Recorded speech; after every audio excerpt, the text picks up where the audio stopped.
तर आपण पाहतोय हे जिल्ह्यामध्ये खेड तालुक्यामध्ये कार्यालयासमोर आपण उभे आहोत. अशा कामासाठी उभे आहोत की आशीर्वाद गॅस एजन्सी अर्थात HPचे वितरण केलं जातं चाकणमध्ये. त्या ठिकाणी ग्राहक आहेत, त्या ग्राहकाला या टाकीमध्ये 50% पाणी आढळलं आणि फक्त 50 म्हणजे अर्थात 14 किलो गॅसमध्ये फक्त 6 ते 7 किलो गॅस या ठिकाणी पाहायला मिळतोय. खऱ्या अर्थानं एकंदरीत ग्राहकांची लूट या निमित्ताने पाहायला मिळते. ग्राहक जर आवाज उठवला तर त्यांना तेवढे तात्पुरती टाकी बदलून दिली जाते, परंतु हे असं वेळोवेळी होतं. त्याचबरोबर अलीकडच्या काळामध्ये आपल्या खेड आणि खेडच्या शहराच्या नजीक अर्थात चाकण असेल, आळंदी असेल, खेड असेल या एजन्सीच्या काम पाहत आहेत. मग HP गॅस असेल किंवा भारत गॅस असेल, अजूनही काही वितरण करणाऱ्या कंपन्या आहेत. त्या माध्यमातून गॅस वेळेवर मिळत नाही आणि तो मिळणारा गॅस अतिशय 2-3 किलोचा कमी प्रमाणात मिळतो. अशा तक्रारी बऱ्याचशा येतात. तर त्या तक्रार निवारण करण्यासाठी आम्ही अधिकाऱ्यांशी भेटलो. अधिकाऱ्यांना बोललो की या तक्रारीमध्ये निवारण करण्यासाठी तुम्ही काहीतरी कार्यवाही करा. कारवाईमध्ये आमचं मत असं आहे सगळ्या तमाम जनतेचं आणि पत्रकारांचं की तो गॅस ज्यावेळी वितरण केला जातो त्या गॅसमध्ये अर्थात गाडीच्या बाहेर जेव्हा गॅस विकला जातो किंवा दिला जातो त्या ग्राहकाला तिथे वजन काटा असावा. त्या वजन काट्यावरच तो गॅस ठेवावा.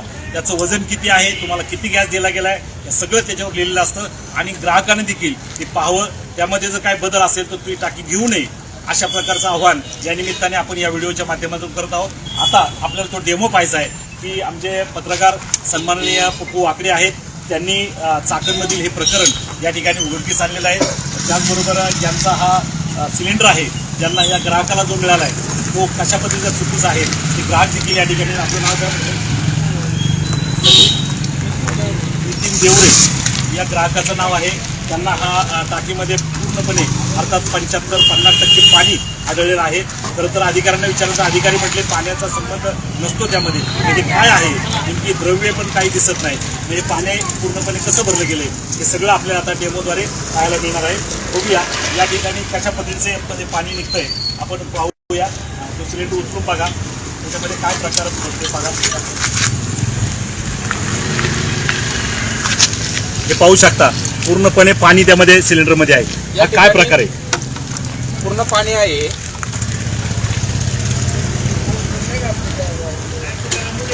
त्या अगोदर या ठिकाणी एक बॉटल भरलेली आहे, ती देखील त्याच पाण्याने भरलेली आहे. अजून काही पाणी वायाला देखील गेले. म्हणजे किती पाणी आहे याचा शोध काय लागत नाही. आता प्रत्येक वेळा असं जर घडलं तर ग्राहकांनी घ्यायचं काय?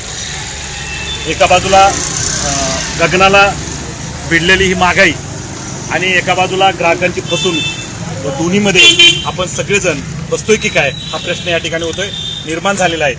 पुढे निश्चित यात बदल करण्याची अपेक्षा आपण सगळे ठेवूया आणि जर बदल नाही झाला तर ग्राहकांचा उद्रेक झाल्याशिवाय या ठिकाणी राहणार नाही.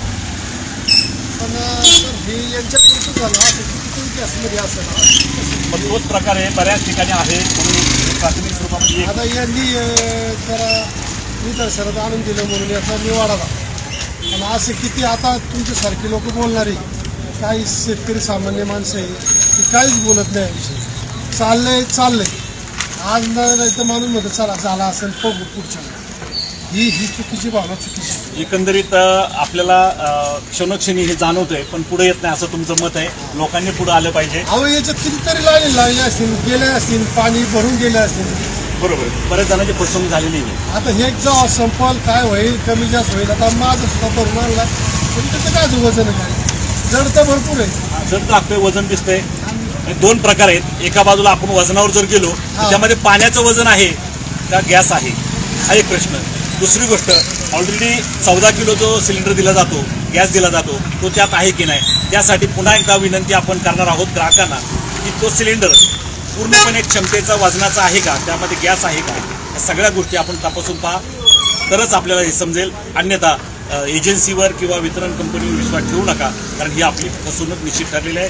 ग्रामस्थ देखील बरेचसे आपल्या या ठिकाणी आहेत, त्यांच्याही भावना या ठिकाणी व्यक्त त्यांनी केलेल्या आहेत की बरेचसे लोक म्हणतात ही फसवणूक होत असेल पण आम्हाला कळत नाही, आम्ही कसं तपासतो. हां बरोबर आहे ना. त्याच्यामुळं त्याच्या काळात आपण देखील जागरूक राहत नात्यानं या ठिकाणी ज्या एजन्सीपुढे आपण आग्रह धरा की तिथे आम्हाला वजन काट्यामध्ये आमची टाकी ठेवा की ते वजन किती भरलंय आणि किती वजन पाहिजे. त्या टाकीवर देखील लिहिलं असतं रिकाम्या टाकीचं वजन, भरल्या टाकीचं वजन किती अपेक्षित आहे हे सगळं शोधा तरच आपली फसवणूक थांबेल, अन्यथा फसवणूक थांबणार नाही. धन्यवाद.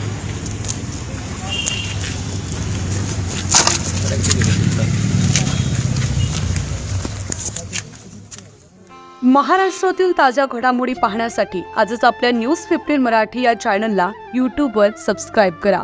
तसेच इंस्टाग्राम आणि ट्विटरवर फॉलो करायला विसरू नका. न्यूज 15 मराठी, आवाज जनसामान्यांचा.